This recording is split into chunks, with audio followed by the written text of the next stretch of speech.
Days of Our Lives, DOL, spoilers indicate that the week of December 16th to 20th will offer some explosive drama in the land of Salem. As per the DOL teaser, Sophia Choi, Madeline Keynes, is set to tell Tate Black, Leo Howard, that she's pregnant with their baby. Added teasers suggest that Tate will promise to do all he can to support her during this challenging time as the two transition from awkward high school teens into young parents. It's difficult to tell whether Sophia is pregnant or faking a pregnancy to get Tate. After all, she was quick to drop Tate like a bad habit after she found out that his heart belonged to Holly Jonas, Ashley Puzimis. Regardless, Sophia may not only be terrified about becoming a teen mom, but also be worried about her parents' reaction. Sophia has often remarked how difficult and strict her mom was in the past. This is why she turned to Ava Vitale, Tamara Braun, for so much counsel. Are Sophia's parents really ultra-conventional?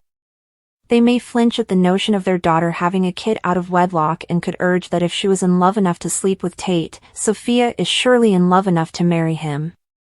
Sophia is anything but traditional, however, in an effort to appease her mother and father, she could come up with a plan.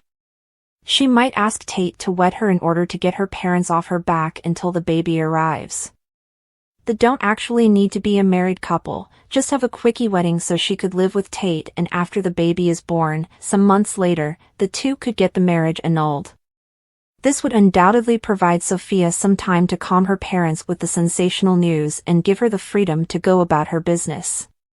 It may also help her save some money so she might eventually move out on her own and find out how to juggle a job, baby, schooling, and future professional ambitions.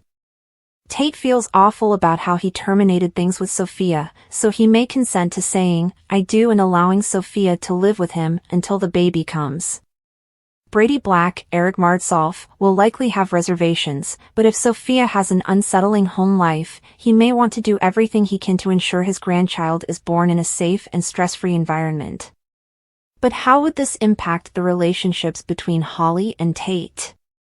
The two have yet to do the deed, so this would stall any sort of funny business between the teens, as having one pregnant baby mama on Tate's plate is plenty.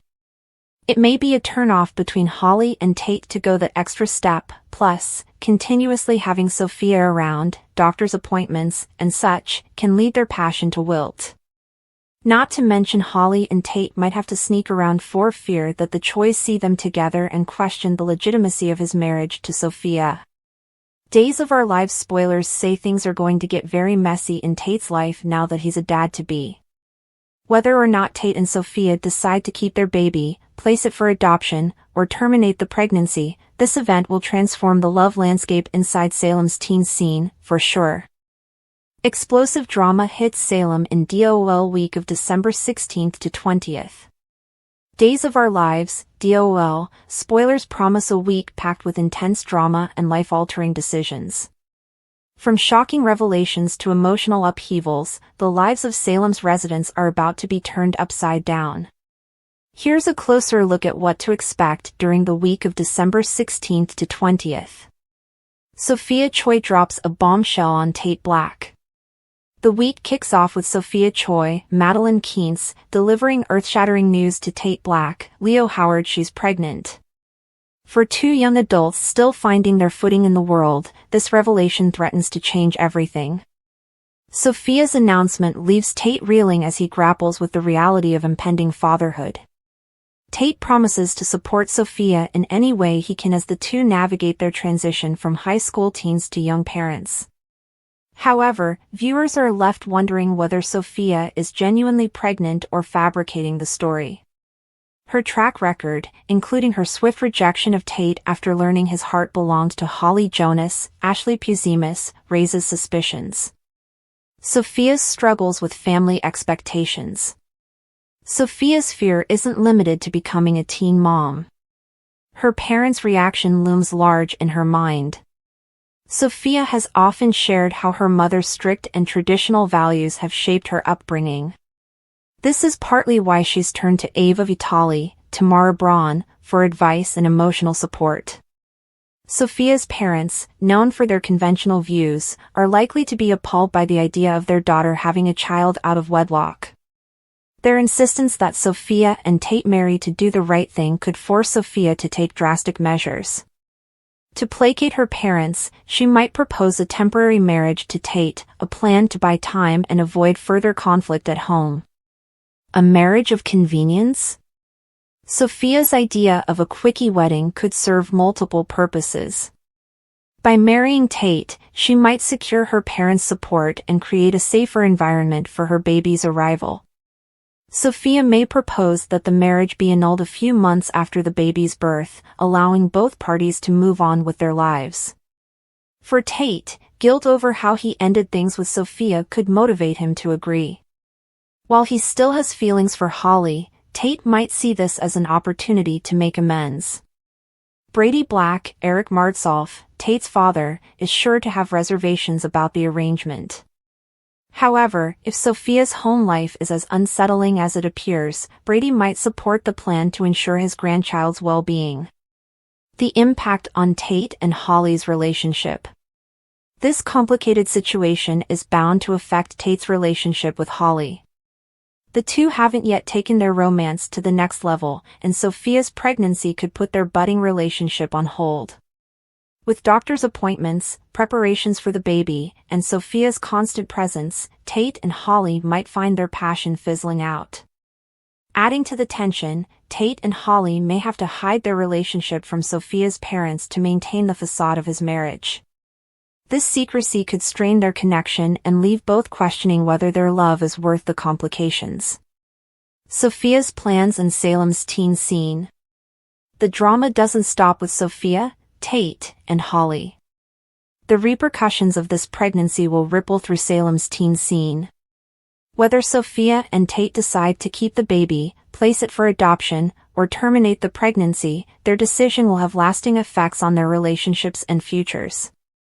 For Sophia, this journey could mark a turning point in her character development. If she's truly pregnant, the challenges of young motherhood may force her to grow up quickly. If she's faking the pregnancy, the truth's eventual exposure could destroy her credibility and relationships. Meanwhile, Tate will face his own set of challenges. Balancing his feelings for Holly with his responsibilities to Sophia and the baby will test his maturity and character. His decisions during this turbulent time will shape not only his future but also his relationships with those around him. Brady and Chloe's involvement.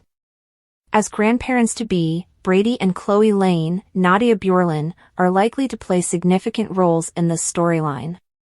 Brady's protective nature and desire to do right by his son will clash with his concerns about Tate's readiness for fatherhood. Chloe, ever the voice of reason, may step in to mediate and provide guidance to both Tate and Sophia. The bigger picture. Days of Our Lives spoilers hint that this storyline is just the beginning of a larger narrative arc. Sophia's pregnancy could bring new alliances, rivalries, and dramatic twists to Salem. The emotional stakes are high, and viewers can expect plenty of tears, confrontations, and surprising revelations. In classic DOL fashion, nothing is ever as simple as it seems. Whether Sophia is genuinely pregnant or pulling a fast one, her announcement will have far-reaching consequences for everyone involved. As the week unfolds, fans will be on the edge of their seats, eagerly awaiting the next bombshell in this gripping tale. At the pub, Justin reviewed Sean's divorce papers, and he confirmed that there were no major issues. "I didn't think there would be. But since Belle told me to have a lawyer look over it," Sean said with a shrug. Justin told Sean he was clear to sign the papers when he was ready.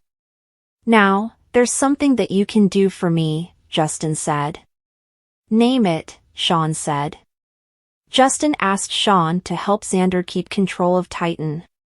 "I know you and Philip are not particularly close, so I was hoping that you'd be willing to give a deposition declaring your belief that Xander is the best man for the job," Justin said. Sean declined. "I'm rooting for Philip," Sean explained. Shocked, Justin asked Sean if he wanted Philip to gain full control of the company. Sean explained that Philip had told him about Victor's letter. And I know that Philip has got Titan in his blood. So if he has proof that Grandpa wants him to have a role with the company, then he's got every right to fight for it, Sean said. With a nod, Justin said he understood. After Justin left, Sean stared at his divorce papers. Jada walked into the pub and said hello. It's been a while, Sean said. Jada gave Sean her condolences about Doug. Sean informed Jada that he was sober. That's good to hear, Jada said. I want to apologize to you for the trouble that I caused you and Rafe when I was drinking and also for what happened with Talia, Sean said. Sean added that he regretted his actions. Love General Hospital, B&B, Days or other soaps? Join the conversation on our SC boards. Click here to connect with fans and dive into discussions now. I appreciate you saying that. I know it was a very difficult time for you for many reasons, Jada said. It was, but it does not excuse my behavior, Sean countered. Jada told Sean that she admired his desire to make amends for his past behavior. Jada asked Sean about his future plans, and he admitted that he was only in town for the funeral. Jada asked Sean if he would consider returning to the Salem PD. Jada explained that she was the new commissioner, and Sean congratulated her on the promotion. I'm very proud to be the first Black female commissioner in Salem's history. But there's a lot riding on me to do the best job possible, Jada said. Jada explained that the police force was understaffed, especially since Rafe had left for Black Patch. I could really use a great detective, Jada said. Sean noted that Beau would want him to live his life. So I'm thinking that maybe it's time for a new chapter, Sean said. Sean accepted the job. Welcome back, Detective, Jada said as she shook Sean's hand. Jada promised to start the paperwork, and she left for the station. Once alone, Sean signed his divorce papers and took off his wedding ring. Xander was working out in the Kiriaki's living room when Sarah entered. Turning this room into a gym for you, eh? Sarah said. Xander admitted that he was preparing for battle with his brother. Right. 'Cause the judge is more likely to rule in your favor the buffer you are, Sarah joked. It's the mind-body connection, Xander explained. Xander refused to let Philip beat him. Sarah suggested that they go out to dinner at the bistro. Xander agreed, but he asked Sarah to help him with the next part of his workout first. After Xander dropped to the ground to do push-ups, he asked Sarah to sit on him. Sarah worried aloud about hurting Xander. Dumbbells weigh more than you do, Xander said. With a giggle, Sarah sat on Xander's back, and he continued his workout. When Xander finished, he thanked Sarah for the help, and he swept her in his arms and kissed her. Justin walked in and apologized for interrupting. You didn't interrupt. Xander is preparing for battle, Sarah said. Xander asked Justin if he had talked to Sean. I'm afraid Sean won't be going to bat for you. Turns out he's Team Philip, Justin said. Sarah was surprised. Xander shrugged it off. Sarah asked what Xander had planned. Philip's just about to have a little setback, that's all, Xander said. Concerned, Sarah asked Justin for a moment alone with her husband. Maybe as your attorney, the less I know, the better, Justin said. Justin walked out. Sarah demanded to know about Xander's plan. The last time you went to war with Philip, you tried to kill him, Sarah said. Sarah pushed Xander for details, and Xander explained that he had incentivized Philip's lawyer to drop out. Can't Philip just get another lawyer to represent him? Sarah asked. Well, he's free to try, but who's gonna take his case the night before the trial? Xander asked. At the Salem Inn, Stephanie stopped in front of Philip's door as she finished up her phone call about the body and soul leak. A towel-clad Philip opened the door. "I'm sorry, didn't we have a meeting scheduled?" Stephanie asked. Philip explained that he had attempted to squeeze in a workout before the meet. After Philip dressed, Stephanie informed Philip that her discussions with business journalists about the change in leadership had been positive. Plus a few bloggers agreed to write up any blind items they have about dissatisfaction with Xander's leadership, Stephanie said. Stephanie handed Philip her report. "Great work. You've really gone above and beyond," Philip said. Philip admitted he was concerned about his chances in court. "Do you think this is enough for me to win the case and take Titan away from Xander?" Philip asked. Stephanie pointed out that the court of public opinion appeared to be on Philip's side. "It's going to come down to whether or not a judge believes that you have a legitimate claim on Titan," Stephanie said. Stephanie argued that Victor's letter proved that at the time of Victor's death, he wanted Philip to run the company. "It's going to be really hard for Xander to claim that he's Victor's true heir," Stephanie said. Philip furrowed his brow, and he told Stephanie that he needed to be honest with her about the letter. "It's not," Philip started before he lapsed into silence. "It's not what?" Stephanie asked. Instead of confessing that the letter was a forgery, Philip said he was nervous that the letter was not enough evidence to support his claim. "I get your concern, but Philip, what I would tell you is that no matter what is in the letter, what will really make the difference is the case that your attorney presents to the court," Stephanie said. As Philip said, he had a great lawyer, Ned Dickerson. Ned told Philip that he quit because he had a conflict of interest with Xander. Furious, Philip ended the call and told Stephanie the news. "Pretty convenient that he suddenly remembered that the night before trial," Philip muttered. "You think Xander engineered this?" Stephanie asked. Philip said he was certain that Xander had forced Ned to quit. Philip thanked Stephanie for her help. With a grin, Stephanie suggested that if she determined the identity of the new lady whistleblower, she might be able to convince them to stop printing soap spoilers and start printing gossip about Xander. "That would kill two birds with one stone," Stephanie said. In the town square cafe, Kristen talked to Li Xin on the phone about her failed attempt to acquire Titan. "It's a minor setback. I assure you. I have so many irons in the fire, believe me, it won't be long before Victor Kiriaki's company is nothing more than a bitter, distant memory," Kristen said. Ava smirked as she approached Kristen's table. When Kristen ended her call, she glared at Ava. Ava told Kristen that it had been rude of her to take Rachel to see the Nutcracker when Kristen knew that Brady had planned to take his daughter to the show. Kristen warned Ava that the matter was not her business. "It's my business because Brady is my friend, and you have screwed him over for the millionth time," Ava said. Kristen noted that Brady could afford to eat the cost of the ballet tickets. "Well, don't worry about that, honey. It's not going to waste. He invited me. So I guess I've got you to thank for that," Ava said. Kristen sneered. "I knew you were moving in on Brady," Kristen said. "Take it easy, will you?" Ava said. Ava joked that Brady had offered her a spare ballet ticket, not a proposal. Kristen accused Ava of attempting to steal Brady from her. "He is not yours to steal, Kristen," Ava said. "He is the father of my child.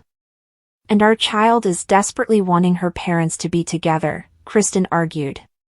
Ava stressed that her only interest was to hang out with a friend at the ballet. Kristen smacked Ava across the face. Ava chuckled ruefully, then slapped Kristen's face. "I should have known that you wouldn't be an adult when Brady said he wanted nothing more to do with you." "Actually, I did know. And I predicted this is exactly how you would react," Ava said. "Well, then you should have ducked," Kristen hissed. Ava told Kristen that she would not let Kristen push her around. "I'm not afraid of you," Ava said. "Maybe you should be," Kristen growled. Kristen told Ava about how she had abducted Sarah and kept her brainwashed on a remote island. And then, when she did get home, she was totally batty, Kristen said. And you are totally batty if you think you can mess with me, bitch, Ava countered. Kristen laughed. After Kristen walked away, Ava texted Brady and asked to talk. Brady returned home to the penthouse and gleefully greeted his little sister, Belle.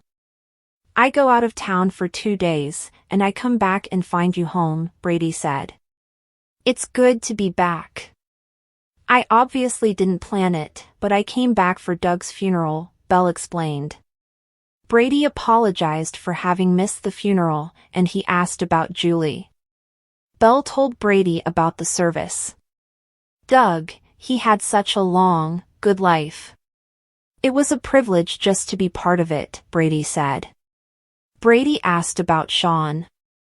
We are getting a divorce, Belle admitted. Belle told Brady the whole story, and she confessed that her marriage had been over for a long time. We just hadn't admitted it to each other, Belle said. I'm here for you, Brady said. Belle asked Brady about his kids, and he gave her an update. Any exciting developments in your love life? Belle asked. Brady said no, but that he did have a date scheduled for the weekend. Belle asked about the lady. When Brady said Ava, Belle's smile disappeared. I didn't even know you two knew each other, Belle said. Brady explained that he had become friends with Ava. Belle noted that the upside to her divorce was that she did not have to tell Sean that her brother was going on a date with the woman who had killed Sean's father.